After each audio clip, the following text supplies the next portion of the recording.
Hi, I'm Maria Quattrone, and this is Be the Solution podcast. And welcome, Jessica Stroud. Hi, everybody. I wanted to be in a business that I did not have a ceiling. Take a pen and a piece of paper, draw a line, draw another line next to it. In 365 days, if you drew 365 lines, you started here with one line, but look how far you've come.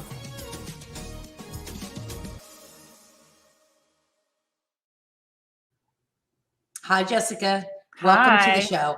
I absolutely love that 365 line thing. That is incredible. You said that to me last week, and I was like, dang, that's so good. Yeah, that's all the compound effects, right? Yep, it's really good. It's very powerful. You know all about that. So I'm excited to talk with you today because you have a Referrals Without Asking Academy. I do, yeah. And I want to know, let's start and jump right in. Like, how did that all get started?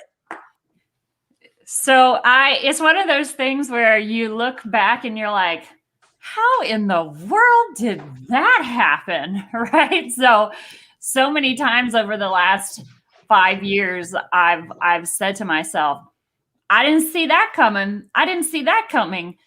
But over the last 5 years, it's, I didn't see that coming. And it was the most incredible thing ever, right? When we sit down and write our goals, I could have never imagined writing. I average over 500 referrals a year. I could have never imagined writing. I would have never written down I'm a #1 best-selling author, right? I would have never written down I get to teach other people how to create stability and predictability in their business with referrals. I would have never written that down. And so I was in pharmaceutical sales for several years, and I'd been in marketing, and I'd actually was a realtor for about 10 years previous to that. And when I decided I wanted to leave pharmaceutical sales and work in insurance, because that's what we have, my husband and I own an insurance agency in Kansas City. So when I decided I was going to leave my job, the problem with that is we're a 2-income family, right? And so I went to my poor husband and I said, good news, honey, I want to leave my job and sell insurance. And he says, okay, that's a problem, right? Because you have a salary, you have bonuses, we have really good medical benefits through your company, and you have a company car and you like cars. And if you leave your job, I have to buy you a car, right? So it was this whole conversation. So was your husband in insurance then? Yes. So he owned had owned an agency for many years and was really just not loving the path anymore, to be honest with you. And he was just like, I don't know if I want to do this anymore. And I'm like, all right, well, let me jump in and help, because as entrepreneurs, clearly, we want to leave a legacy. We want to build something that serves us and our family. And going into doctor's offices, pharmaceutical sales, it was exciting and fun in the beginning, but after a couple of years, like, it's not feeding my soul, right? Whatever. Sure. But the problem was I wasn't willing to leave that and put my family in financial risk. So I had to basically, for almost the first year, I did both, right? I did my pharmaceutical sales job. And then I also created, the identity of an insurance agent. So we all know that the most incredible things come out of desperation, like the most brilliant ideas, and you will go faster than you could ever go if you're in a tough spot. So even in that first year, working full-time in another job, I still generated over 300 referrals. Because I looked at social media and I was like, this is how I have to do it. Like, social media is going to be how I do this. But I had like 150 friends on Facebook. What did I know about social media? So I had to get busy learning some things so that I had to identify who exactly do I want to work with. I call it my ideal client. Who exactly is my ideal client? And then for me, my whole 3 feet from gold is I took one step further and said, now who's talking to my ideal client every single day? Because it's fine for me to go after my ideal client, but is there a way for me to supercharge that and go to people and develop relationships with people who are talking to my ideal client every day? But if we don't ever stop, right? So if I come into insurance and I'm doing the exact same thing that everyone else is doing, I'm going to grow the exact same amount, right? So in the insurance world, it's like, oh, well, you can increase your income 10% a year. And I was like, 10%? I don't want to do that. I want to go fast. So I had to figure out a way to go fast. But for me though, I had to decide and in the quiet when nobody's around and it's just you and your paper, nobody's ever going to see it. I feel like people just have to be honest with themselves about who is your ideal client. And sometimes we're not comfortable telling other people that because we get in a situation, whether it's mortgage or real estate or insurance, where we're told, oh, you should help everybody. You should serve everyone. But should you be? Like, everyone has value, but everyone does not have the same value in your business, right? Every human life is precious and has value. But when it comes to your schedule, when it comes to your clientele, like everyone cannot matter equally. And I had to just be really honest with myself about that. So how long ago was all this? So this is my 6th year. And so over the 6 years, what has happened, at one point I looked at my husband during that first year, or maybe it was the second year, I don't remember, but I got over 300 referrals within the first year. It was like 330. I have it written down. No, that's amazing. So 330 referrals for your insurance business. Correct. So these people were insuring either a home or auto, or is that correct? Or correct. Primarily because of the private conversation I had with myself, primarily they were purchasing homes and they needed home insurance. And then from there, other different types of services. But the referrals that I generated and that I was getting, they were purchasing homes, and then we would add the other insurance on with it, right? But they were coming to us because they needed home insurance. So as amazing as that 300 and some odd is, the next year I get over 600. And so this is into my 6th year. So over while it's amazing to have a great year, what I'm most proud of is when I look at the last 5 years, I'm still averaging over 500 referrals a year. And that's what I'm most proud of. Like the consistency that I'm able to produce year after year after year. Because we've all seen it. Somebody comes in, some new person, some hot person, right? And they're tearing it up and everything's great. But can they sustain it in year 2? And can you sustain it in year 3? Right? And you and I talked about this. You say, all right, a year from now, 3 years from now, 5 years from now, what are we celebrating? And you ask me that question. And what people don't look at is, right? Nobody looks at, okay, well, I want to keep this level of intensity for 3 years. I want to keep this level of intensity for 5 years. I mean, it absolutely changed my life because I don't wake up every day and go, I wonder where my next client is coming from. I wonder where my next piece of business is coming from. It just never crosses my mind. I never think about it. Does all of your business for your insurance company come through referrals? Yes, it does. So there's no other advertising or anything like that, all referral based. Correct. Now, and then as great insurance is great because you have residual business. correct. So you put 2,500 clients in your system over the last 5 years. You have to look at the close ratio, right? So no, you don't get all right. Right. So I count the referrals, and people do ask me sometimes, okay, well, what's the close ratio on that? What's the whatever? Okay, listen, I could pull up a report and tell you that, but I don't get stuck in that. Sure, I let everyone else look at those reports. I let the team figure out how to improve the system and how to better follow up and close more deals. I let them worry about that. I am very clear with everyone what my superpower is, and that's all I do. So what your superpower is the marketing of yourself and the brand? I'm the pharmaceutical sales agent of my company, right?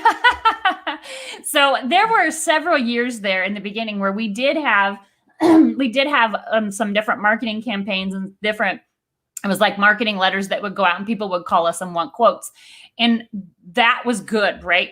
And I'm not saying that that's not, that you shouldn't buy leads or pay for leads or whatever. I think that everything you do, with what we were doing, we had to look at it and go, and I don't mind sharing this with everyone, but we were looking at that campaign and going, okay, we're spending $36,000 on this campaign, right? No big deal, $3,000 a month.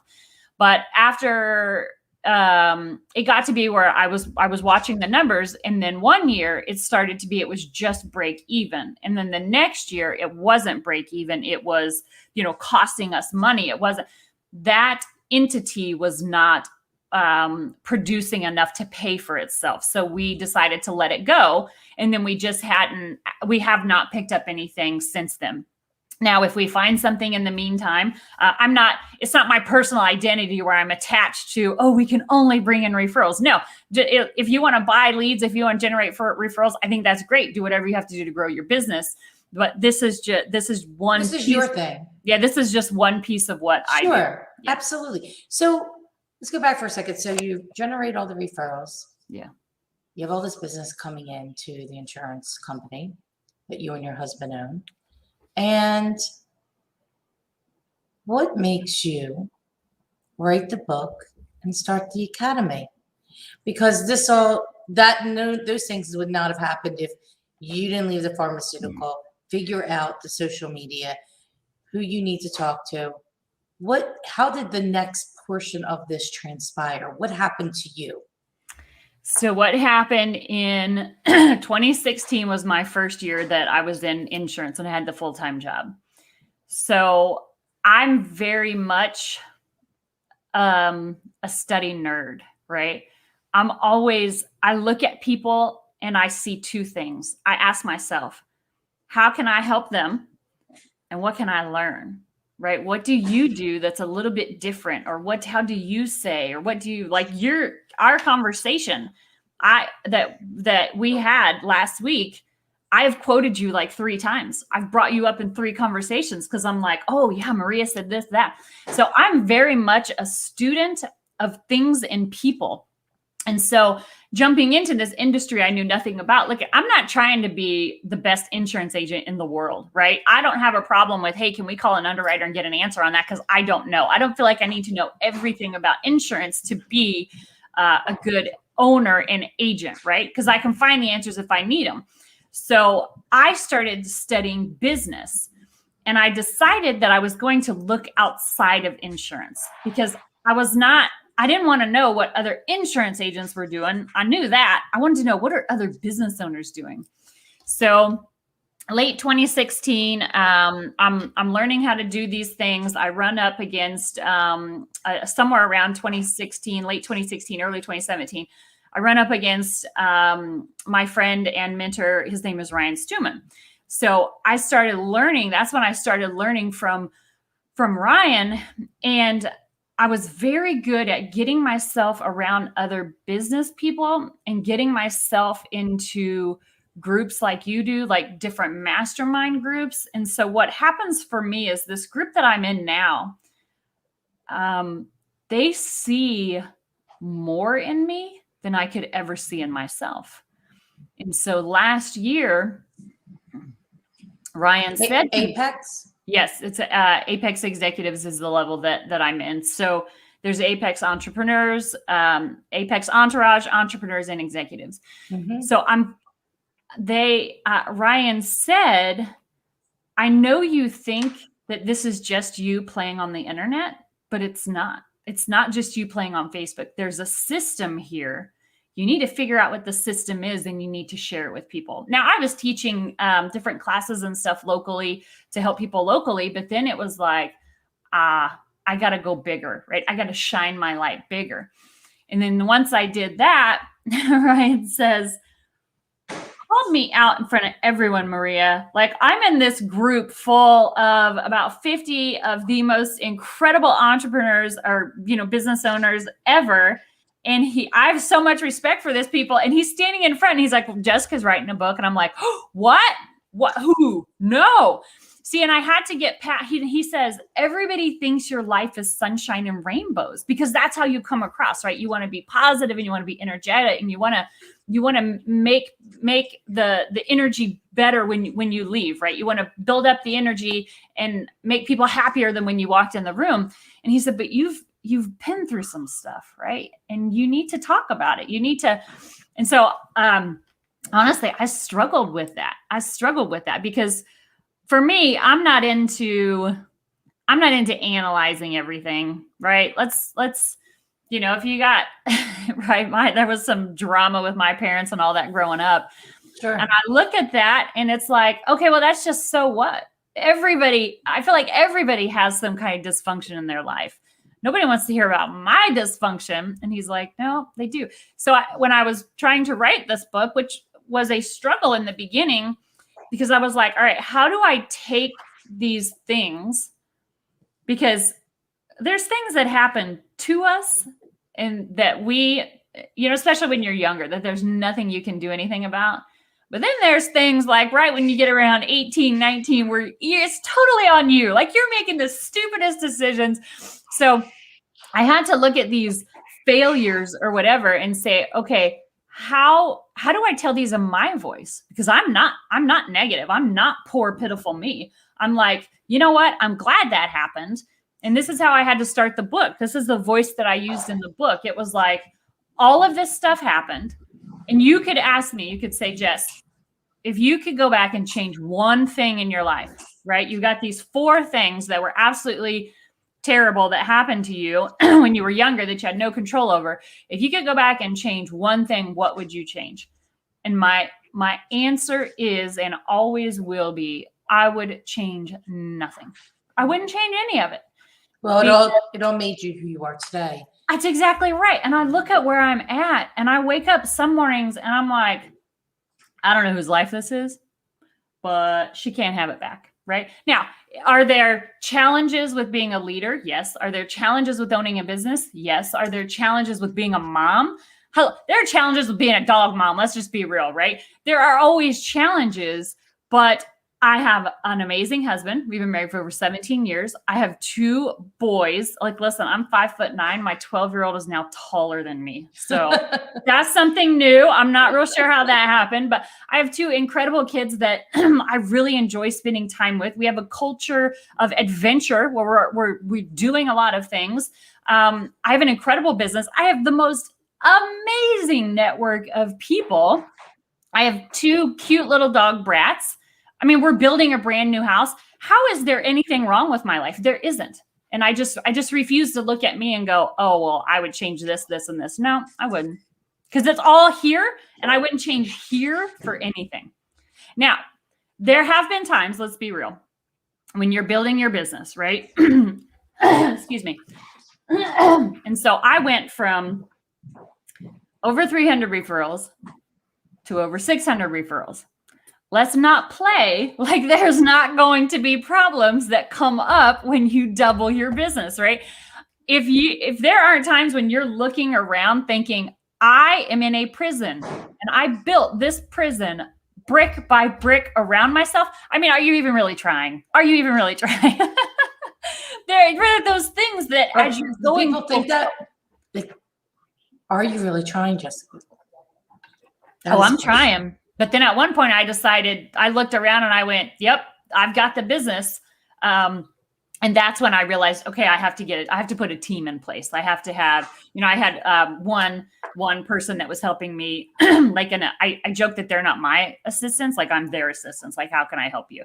Because I'm the crazy monkey running around the room, right? So I had to look at that and go, okay, what parts are good right? The business coming in is good. The relationships that I have are good.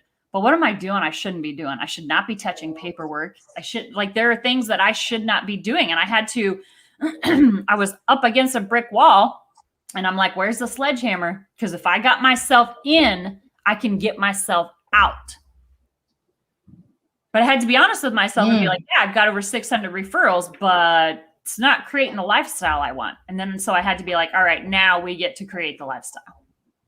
So go back for a second. So you met Ryan and you got involved with Apex executives right away. You jumped right into executives, or? No, I was in when I first jumped in, there was only one level, which was the entourage. And then he opened up the entrepreneur. And I was like, all right, I'm going to go up to the entrepreneur. That's the level for if you own a business and you're working in the business. And then he opened executives, which is more business owners, investors. It's just a different level of conversation. Yeah. So Sure. then I wasn't an entrepreneur for very long. And then I jumped up to executives. I've been in executives for almost 2 years. And now you're coaching. You're a coach for Apex, Yeah, correct? That's another thing. I'm So looking how'd that around like, happen? I get it. Ryan loves you. He's like, Jessica, you're gonna rock it out. Okay, in true Ryan fashion, right? Here in true Ryan fashion, he sends me a message, right? Hey, I want you. He always starts with, it's not a question. He doesn't ask me things. He tells me what I'm gonna do, and I just do it, even though sometimes I'm super scared. He says, I want you to be the first female coach in my company. I'm like, he said, I know we can help so many more women. I want you to help me with women. I'm like, Yeah, there was a lot of masculinity over there. exactly. Right? And I was okay with it, right? Because I don't have Absolutely. much of an ego. I'm just fine. And so now, not that I did that by any means, not that I changed the group by any means, but since he has shifted and said, hey, let's work on empowering more women and all that, we are almost like, we're a good 60-40 split now. I think 60 is still guys and then 40 is women, but we're like taking over. No, it's fine. That's It's good. fine. But, and he just said to me, and it wasn't okay. It wasn't a yes or a no. It was a, okay. And then so every year he does this thing called $1 Million Mastermind. It's a huge event, over 1,000 people. Had to do it virtually in 2020, but this year he it was incredible. It was at the hotel, and he sends me a message in November, and he says, I want you and Danny. Danny's an incredible personality that's within the Apex organization. He said, I want you and Danny to co-host $1 Million Mastermind. And I'm like, okay. And in true me and Danny fashion, we start throwing these memes back and forth, right? Because basically Ryan was saying to me, and I even had to go to Danny on the side and go, I don't know what this means. What did I just agree to? And so he just said, I want you and Danny to control the energy in the room in between the speakers, right? Danny and I were getting up on stage, and Danny is so much more crazy than I am. And it was so good. But Ryan recognized my energy and Danny's energy, and we're friends anyway, would just be incredible on stage. And it's an example of putting yourself around people that will see more in you than you will ever see in yourself. But the caveat to that is, I won't listen to people who I don't deem are further on the path than me. So financially, if you're not financially what I deem, right or wrong, financially better off than I am, I'm not going to take financial advice from you. I've been married for over 17 years. I'm not really willing to take marriage advice from people who, let me tell you how to be married 20 years. Well, how do you know? You've never been married 20 years, right? And so these people are business owners that I have so much respect for. So when they talk, I listen. And yes, I do. I guess I took the long way around this, but yes, I do have the incredible privilege of actually coaching some of those executives that are super smart people. That's super fun. Mm-hmm. You're able to I learned a lot. Yeah, that's great. So you're working from a marketing, I guess, perspective in your insurance company. You have the academy. So the academy, you go and you teach groups of people how to do this? What's that look like? So there are a couple of different ways for the academy. So the actual academy itself, the Referrals Without Asking Academy, is a membership based thing. So you go to referralswithoutaskingacademy.com. It's $97 a month that you enroll in, and there's trainings and there's different, every week you get a private training with me along with the whole Referrals Without Asking system. But then for business owners, whether it's, I've had the privilege of training roofing companies, mortgage companies, real estate companies, and insurance companies. There is the ability for me to come in and speak to the group and do workshops and do trainings and say, hey, let's look at, here is my system. And I walk them through it and I hold their hand and I say, let's do this, this, this. Because some people will learn better like that than if they're watching videos or something. So yeah, there are organizations that bring me in to do trainings for them. Yeah, that's fantastic. So you have the coaching, the executive coaching, yep, the trainings, yep, the online coaching, yep, real estate coaching, the book. Are you writing another book? No, but I probably should. Actually, I left it open-ended at the very end. I never try to close a door. Never try to close a door. So at the end of the book, I did say something, and I said, "But we'll save that story for the next one." So what are 5 things that somebody could do to get on this referral path, like the first steps? All right. So everything that I do is through social media. So let me give a couple of tips on how you need to improve your social media, and then I'll go into the relationships because it is very much two-sided. Okay. So you have to you have to make your profile, as specifically Facebook, you have to make it like a friendly place. Okay. So if you pop on over to my profile, and if anybody goes to my personal profile, you need to send me a friend request. Don't worry, I got plenty of room, right? I'm not even close to 5,000, so don't even worry about it. People will look at you in your business and my business. People will check us out on the socials before they decide if they want to do business with us. Like, that's just the world that we live in. And if I go to your profile and it's on lockdown, I can't even see anything. People send me friend requests and I'm like, I can't see anything because you're on lockdown. How do I even know if I'm gonna be friends with you? So you need to make sure with your profile that it looks like a fun place to be. Do you look like a fun and engaging person, right? If all you're doing on social media is talking about politics or negativity, right? That's a problem. I get that there are terrible things going on in the world, but people can find negativity anywhere. One of the ways that you are different is if you are spreading positivity. I know it sounds like Pollyanna, sunshine and rainbows, but that's the way I live my life. And you think, like, when I walk in a room, people are like, oh, nice, Jessica's here. They don't go, oh, geez, Jessica's here, right? People have a response when you walk in a room, and intentionally, on purpose, I make sure that when I walk in, that they're happy to see me, that I have this persona of happiness. So you have to make sure that your profile is like, come out of the witness protection program, people. You're not hiding from anything. And I did have a girl that said to me, well, I'm in a situation where, there's the ex and his new wife, and she's whatever, divorce court, this and that, or courts with the kids. And I said, that's a mindset thing. You're not posting anything. Like, if you're like, oh, I don't want my ex-boyfriend to see or my ex-husband. Well, block them, right? Block them. But you're not posting anything that people could use against you anyway, right? So that would be my second thing, is cut the drama. Stop with the drama. Stop feeding into the negative conversations. To live in a declining economy is a choice. I decided I'm not taking part in any kind of recession. Just, we decided we're just not taking part in it. And that's how I can keep my profile engaging and open. And then I don't do anything drama. When you come there, it's a happy place.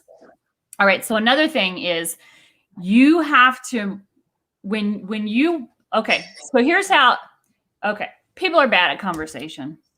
Not you and me. We're good, right? But people are bad at conversation. And we do conversation on social media completely wrong. All right. So let's say I walk in, right? People are coming back to in-person events, right? I walk in and I'm like, hi, Maria. I'm Jessica Stroud. I sell insurance. Do you want an insurance quote? Here's a picture of my kid. Here's a picture of my dog. Here's a picture of what I had for lunch. Here's my vacation pictures. Do you want to buy insurance? I sell insurance. I'm the best insurance agent ever. Here's an award I got. Do you want to buy insurance? Do you want to buy insurance? You'd be like, holy cow, what just happened? But that's what we do with social media. We make social media all about us. Like, look at me, look at me, look at me. And while that's okay, because people do want to know about you. People want to know about my dogs and my kids and my husband. They like to hear about that. We want to know each other personally. But if you scroll through my profile, there are things on there that I call conversation posts. And this is something I go really deep in the Referrals Without Asking Academy, is how to make your social media a two-way street. I'll ask a comment like, what's your favorite ice cream? Okay, what does that have to do with anything to do with insurance? It doesn't. It's just a fun question. It's just a fun question, right?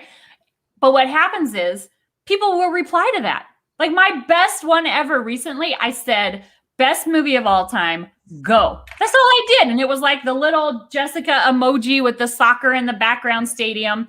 I think that one's up to almost 200 comments. It has nothing to do with me.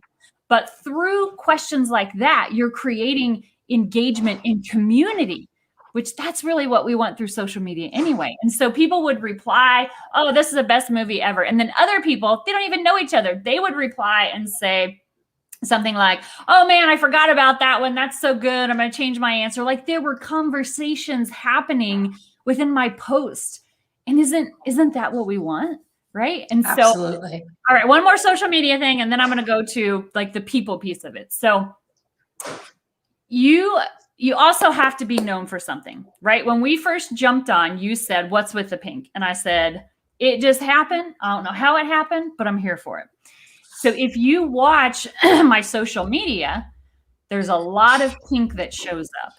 Okay. When I realized that people had associated me with this color that I didn't do it on purpose. I do like pink. I didn't do it on purpose. I leaned into it, right? You'll also notice that I talk a lot about running. This is something I do, right? So I talk a lot about pink. I talk a lot about running. They collide because, I'm just here for the pink running shoes or whatever, right? Mm-hmm. And they collide. And so people will think of me for different things. And so last year, the Dick's Sporting Goods holiday catalog came out. And on the front of it was a pair of pink Nike running shoes. I had 8 people take a picture or a screen share or whatever and send it to me. Because they're like, oh, look, pink running shoes. Right. It had nothing to do with insurance. But if people are only thinking of you when they need your product or service, it's too late. It's too late, right? People know a million realtors. They know a million insurance agents. They know a million lenders. You've got to have people thinking about you before they even need what. And they're like, oh, pink. People, listen, for real, I didn't even do this on purpose. But there are people who will see pink and be like, I thought of you today because I saw pink. Total Jedi mind trick. Total, right? That's but great. Then they also go, oh, yes, and she also owns an insurance company. Another thing that you have to do is once you know who your ideal client is, you have to be adding those people in your friend as your friends on Facebook. Okay. I know it can feel like high school sometimes when you send out a friend request and are they going to accept my friend request? Are they not going to accept my friend request? Okay. Get over that. But you need to fill your Facebook friends with people that you want to be associated with or that you would like to do business with. If you have people on there that you haven't talked to in person for 5 or 10 years, why are they even on there? Why are they even on there? I'm on social media to shine my light and build my legacy, which means build my business, my different businesses. Shine my light, like put out positivity, help people, and then build my businesses. That's it. If it doesn't fit in that, it's not going on social media. And so my last point to go into that is I'm constantly like, how can I help? How can I help? When I first got into insurance, I didn't study how to grow an insurance business. I studied, how can I help other small business owners grow their businesses? How can I help you grow your business? Because what's going to happen is it's the whole Napoleon Hill that says, if you help enough other people get what they want, you will get what you want. Right. Or who said that? Was that Zig? Did Zig say that? I think Zig said that. Sorry about that. I think it's Zig Ziglar. Okay, good. Zig, But it's okay. He said so many amazing things. All right, he gets the credit, of course. But it's this attitude of, how can I help you grow your business? Is there a book that I've read? And so I started learning things, and I started teaching things. I started showing other people, here, let me help you grow your business. And it wasn't in a pushy way by any means. And I came from a place of contribution. That was huge for me. Because when you come from a place of contribution, there's a difference between this and this, right? Your hand out because you're offering something, and your hand out because you're trying to get something. Stop trying to get something from everybody. Okay, that's it. I think it was like 8 tips, but. That's awesome. It makes a lot of sense. I think it's nothing that people don't already know. But I think we need to be reminded of it. And we also need to see, how can it work in my business? Yeah, I think it's a change in mind shift. Yep. Right. Changing what you think works. I see real estate agents all the time post, sold another house today. Boom, done. Sold in 24 hours. Terrible.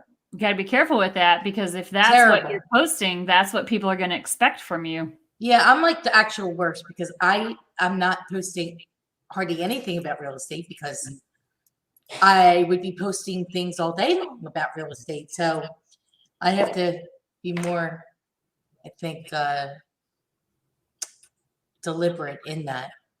About 20 to 25% of the time I'm posting about my businesses, not any more than that. And I still get that much, because people will watch and people will reply to my conversation posts and create engagement, and they'll reply to my running posts, and they'll reply to my encouraging posts, or my dog post, or my kid post, or my husband post, so that when I do say something about business, they're maybe not replying or engaging on that, but because they have engaged with the other things that I'm posting about, they see that.